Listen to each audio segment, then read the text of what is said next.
अनमोल वचन अखिल भारतीय संत मत सत्संग के संस्थापक और गृहस्थ में आनंद योग के जनक परम संत महात्मा परम पूज्य श्री यशपाल जी महाराज अर्थात परम पूज्य भाई साहब जी द्वारा प्रतिपादित इन अनमोल वचनों का पालन करना अति आवश्यक है। ये वचन हमारी गृहस्थ आध्यात्मिक साधना के लिए मूलभूत सिद्धांत हैं, जो इस प्रकार हैं। हम दुनिया की हर चीज की कीमत आंकते हैं, अपने मानव जीवन की कीमत भी जाने व परमात्मा की प्राप्ति हेतु साधना करें।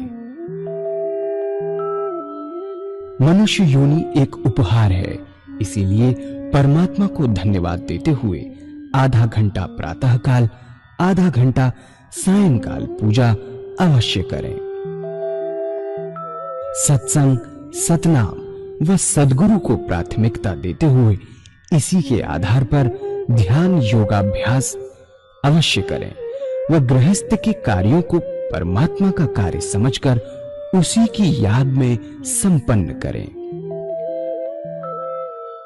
हर समय यह ध्यान रहे कि गुरु कृपा द्वारा परमात्मा की पवित्र सत्ता का हमारी आत्मा में वास है, अतः मन में निरंतर अपने इष्ट देव का जाप करें। मान सम्मान की इच्छा ना करें व अपमान से दुखी ना हो। परमात्मा के अतिरिक्त किसी और का भय ना करें। दूसरों की बुराई न करें, न सुने, सत्य व मधुर बोलें, अश्लील शब्द मुंह से ना निकालें, सभी से नम्रतापूर्ण व सुंदर व्यवहार करें। धर्म पत्नी के अतिरिक्त अपने से बड़ी से माता जैसा, बराबर की से बहन जैसा व छोटी से पुत्री जैसा व्यवहार करें। सांसारिक जीवन यापन की आवश्यकताएं अंतहीन है, इसलिए अधिक से अधिक समय सत्संग में व धन परोपकार में खर्च करें। याद रखें, न स्त्री माया है, न धन दौलत, न ही परिवार। माया वह है जो हृदय को परमात्मा से दूर हटा दे। अतः निरंतर सत्संग और सद्गुरु की शरण में रहने का प्रयास करें। भोजन अपने इष्ट को अर्पण कर प्रसाद रूप में परमात्मा की याद में करें। रात्रि में सोने से पहले अच्छे बुरे कार्यों का आत्मनिरीक्षण कर उसका समुचित पश्चाताप करते हुए ध्यान करें व प्रभु की गहरी याद में ही विश्राम करें। परमात्मा तू ही है, तेरी इच्छा पूर्ण हो।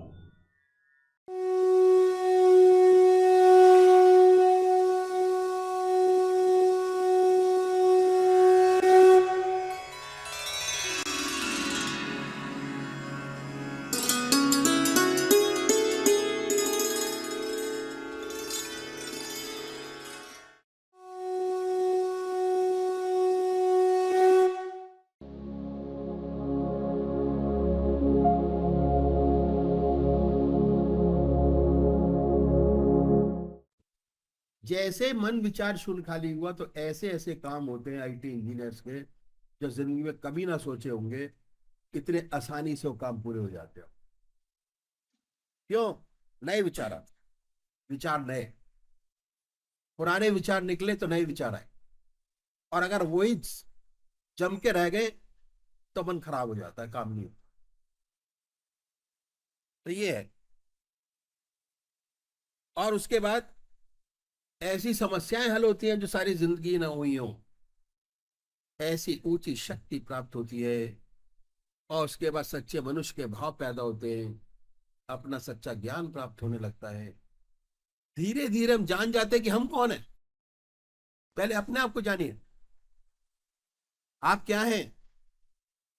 और जब हमें अपना ये अनुभव हुआ कि हम क्या हैं, तो हमें अपना वास्तविक स्वरूप नजर आता है कि हम कोई गैर नहीं है,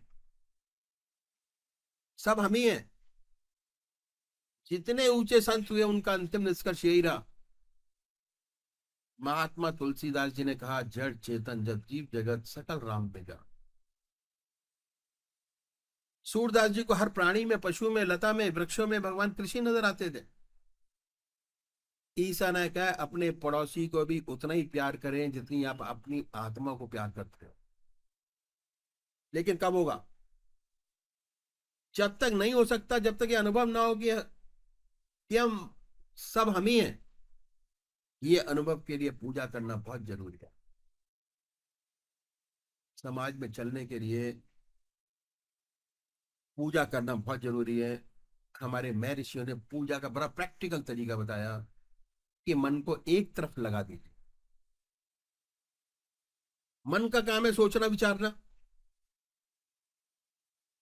जब मन को एक तरफ लगा दिया तो विचार शून्यता पैदा हो गई। अगर ऐसे ही विचार शून्य करना चाहेंगे तो नहीं होगा। बहुत लोग शून्य का ध्यान करने की कोशिश करते हैं, नहीं होता, अति कठिन है।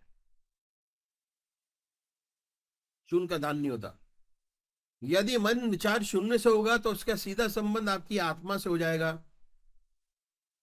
सुंदर सुंदर भाव पैदा होंगे।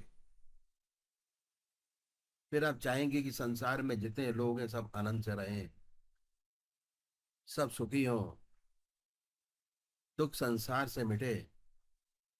दूसरे की सेवा करने के लिए आप अपने जीवन को नौछावर कर देंगे।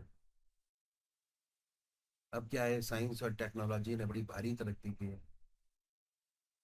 चंद्रमा पर पहुंच गए, मिट्टी उठा लाए, दूरदर्शन पर सबने देखा।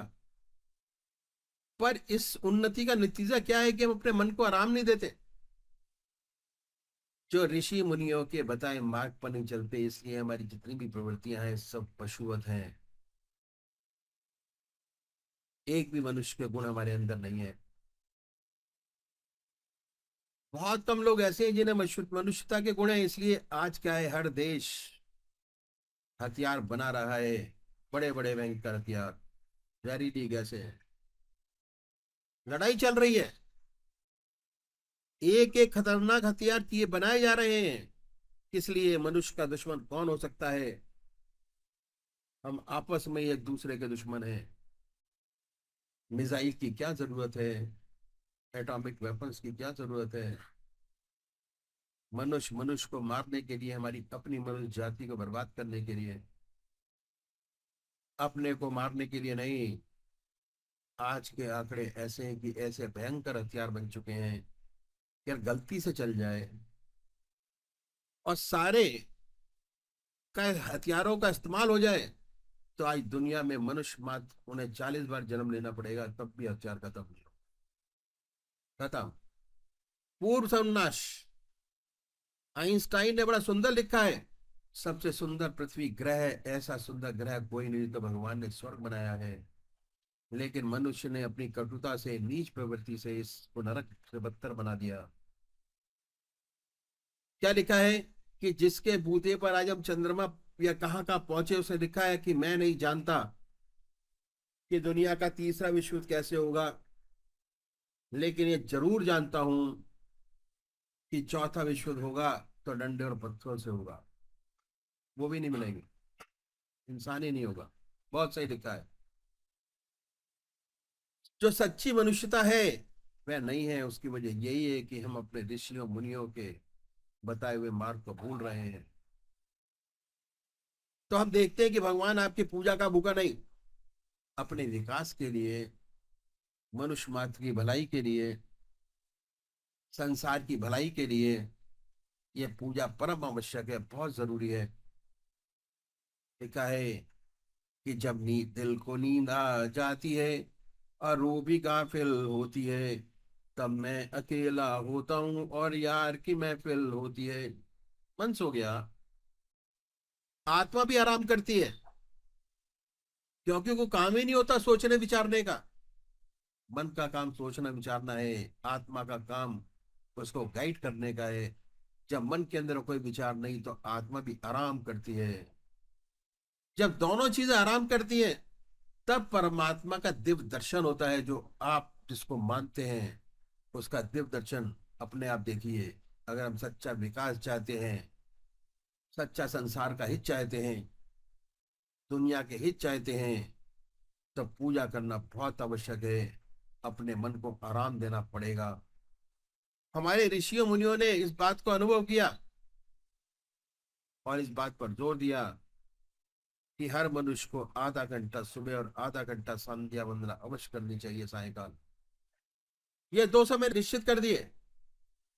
तो हमारे महर्षियों ने बताया कि चाहे आप गृहस्थी हो चाहे सन्यासी कोई भी हो, आधा घंटा प्रातः काल वंदना अवश्य करनी चाहिए और आधा घंटा सायंकाल। ये दो समय निश्चित कर दिए। हमारे देश में 99% लोग परमात्मा को मानने वाले हैं और अपने किसी न किसी ढंग से परमात्मा की पूजा भी करते हैं। यदि हम पूछें कि इसका कोई आपको इंटरनल आंतरिक लाभ हुआ, तो ऐसे बहुत कम लोग होंगे जो कहेंगे हुआ। ज्यादातर लोग कहते हैं कि दो चार बात बताने के वे खामोश हो जाते हैं। पहली बात ये कि भाई ईश्वर का नाम लेना अच्छी बात है।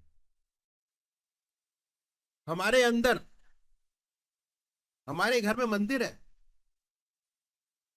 हमारे दादाजी पूजा करते थे, हमारे पिताजी करते हैं, हम करते हैं। हमारे देखा देखी हमारे बच्चे भी करते हैं, ईश्वर परस्ते हैं। अच्छा है, और आप क्या ज्यादा चाहते हैं इससे दादा? यदि हम पूछें कि इससे कोई आपको आंतरिक लाभ हुआ, तो ऐसे बहुत कम लोग होंगे जो कहेंगे हुआ। इन संतों ने कहा ग्रस्त के अंदर कि यदि हम इस तरीके से पूजा करेंगे तो आपको विशेष लाभ होगा। उन्होंने ऐसा तरीका बताया जिसे हर कोई अपना सके, चाहे किसी भी मजहब का मानने वाला हो, चाहे किसी भी धर्म का अनुयायी हो, अपने धर्म के मत पर चलते हुए कर सके। ऐसी बात बतलाई, वो तरीका मैं आपके सामने रखता हूँ। हर मजहब में दो प्रकार के व्यक्ति हैं, एक साकार पुजारी और दूसरे निराकार। और बहुत पुराने जमाने से चले आ रहे हो, कोई नई बात नहीं है। ये सारी चीजें बहुत पुरानी है जो मैं आपके सामने रखूंगा। जैसे जैसे हमारे यहाँ मॉडर्नाइजेशन शुरू होता चला गया, सारी चीजें भूलते चले गए। क्या है, आपस में झगड़े भी होते हैं, वाद विवाद चलते हैं, लेकिन सब होते हुए आज तक दोनों कायम है। आज आपको साकार पुजारी भी नजर आएंगे और आपको निराकार पुजारी भी नजर आएंगे। बात ऐसी है कि मनुष्य का स्वभाव कुछ ऐसा ही है। किसी को चेहरे से प्यार होता है, किसी को शक्ल से प्यार होता है, किसी को मूर्त से प्यार होता है, किसी को मूर्ति से प्यार होता है। वो है साकार पुजारी। जिन्हें मूर्त से प्यार नहीं होता वे निराकार। इन संतों ने दोनों के लिए रास्ता बताया।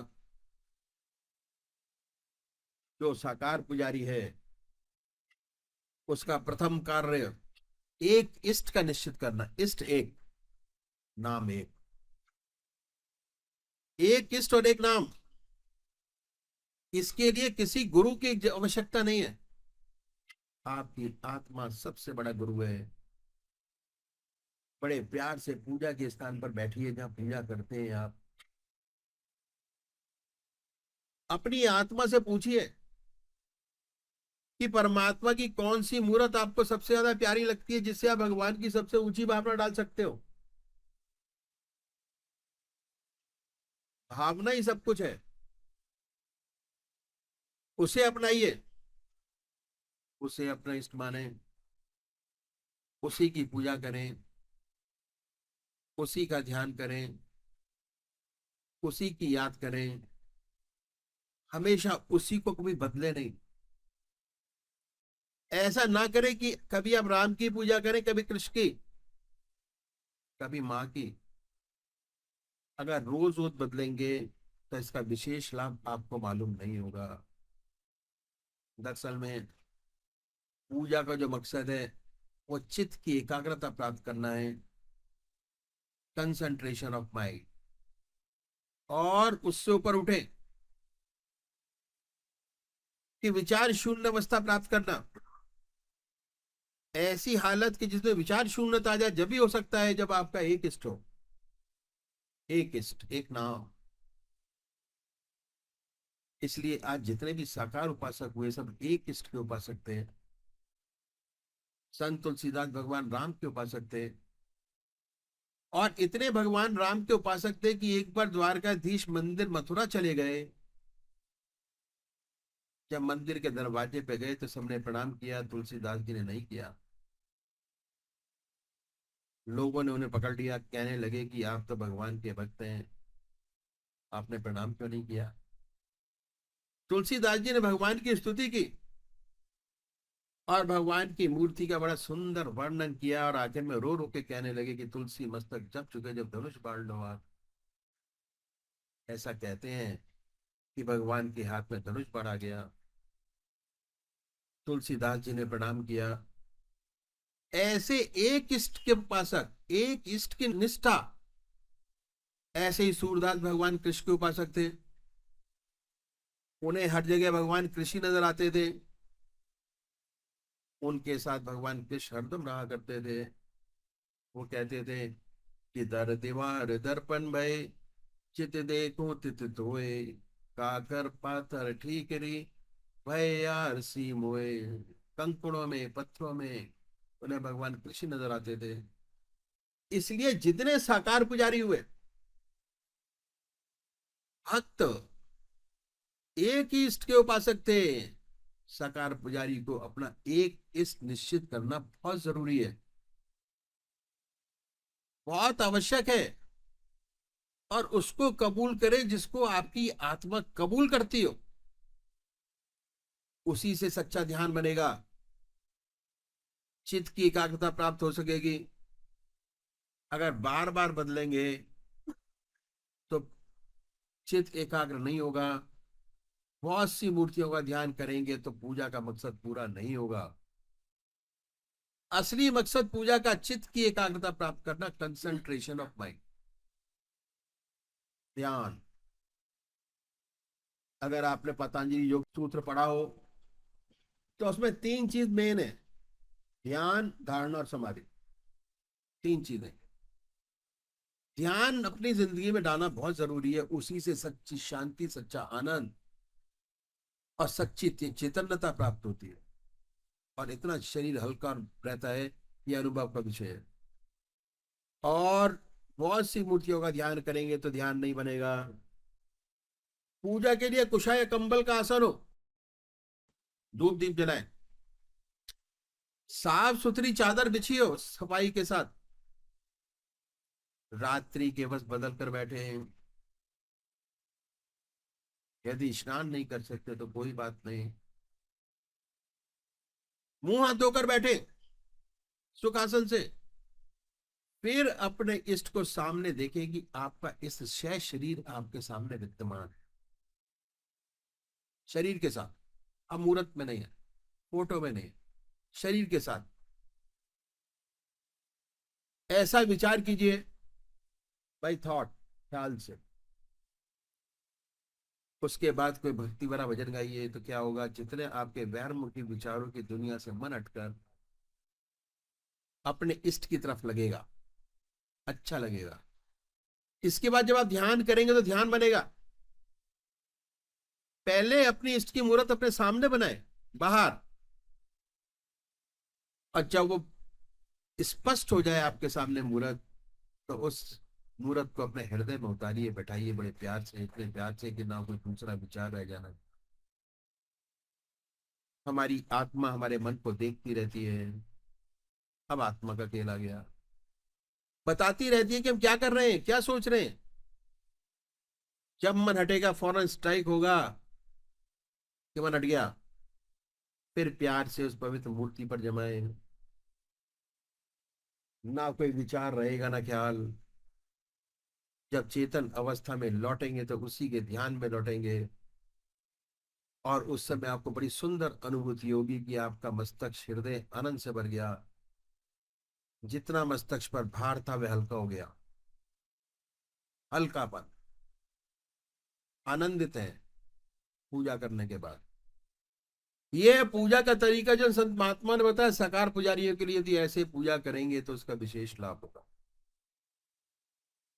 चित्त की एकाग्रता प्राप्त होगी, कंसंट्रेशन ऑफ माइंड। उसके बाद सुषुप्ति की अवस्था प्राप्त होगी। सुषुप्ति का मतलब कि आपको एहसास होगा। आपको नींद कब आती है? जब मन के सारे विचार समाप्त हो जाएं, तब आपको नींद आने लगती है।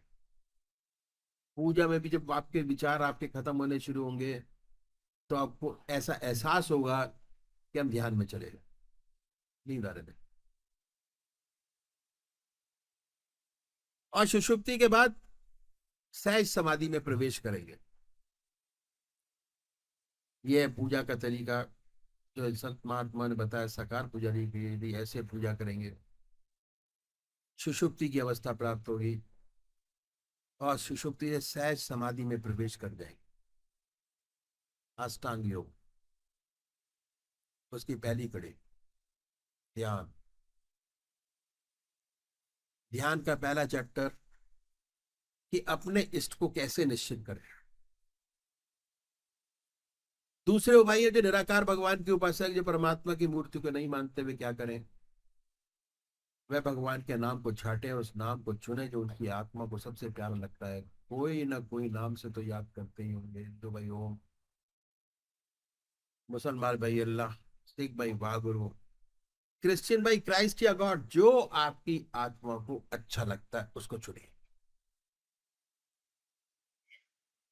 फिर आसन तो वही है, सुख आसन से पलौती लगाकर बैठे, हृदय की तरफ निगाह करें,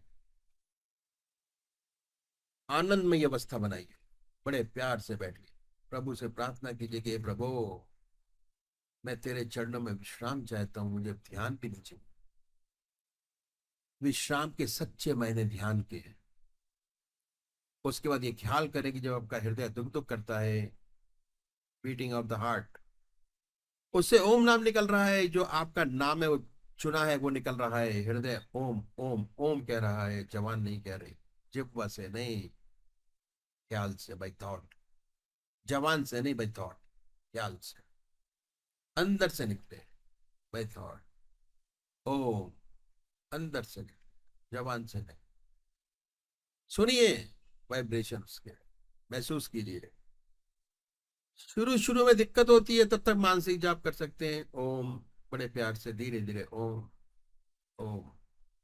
अगर ये प्रैक्टिस करेंगे, धीरे धीरे, शुरू में तो लगेगा ही नहीं, ऐसे विचार सामने आएंगे जो जिंदगी में कभी सोचे नहीं होंगे। ऐसे विचार जहां पूजा करने बैठे मन कहेगा कि भागो, हो गया। टूटते मन कहेगा भागो, मन भगाता है, भागो। जैसे ये प्रोसेस शुरू किया, मन भागो। जैसे बच्चे को चप्पल जब पहनाते तो पहले फेंक के मारता है, वही मन की हालत होती है कि छोड़ो, कहाँ चक्कर में पड़े, भागो। पर धीरे धीरे आदत बनती चली जाती है, अभ्यास।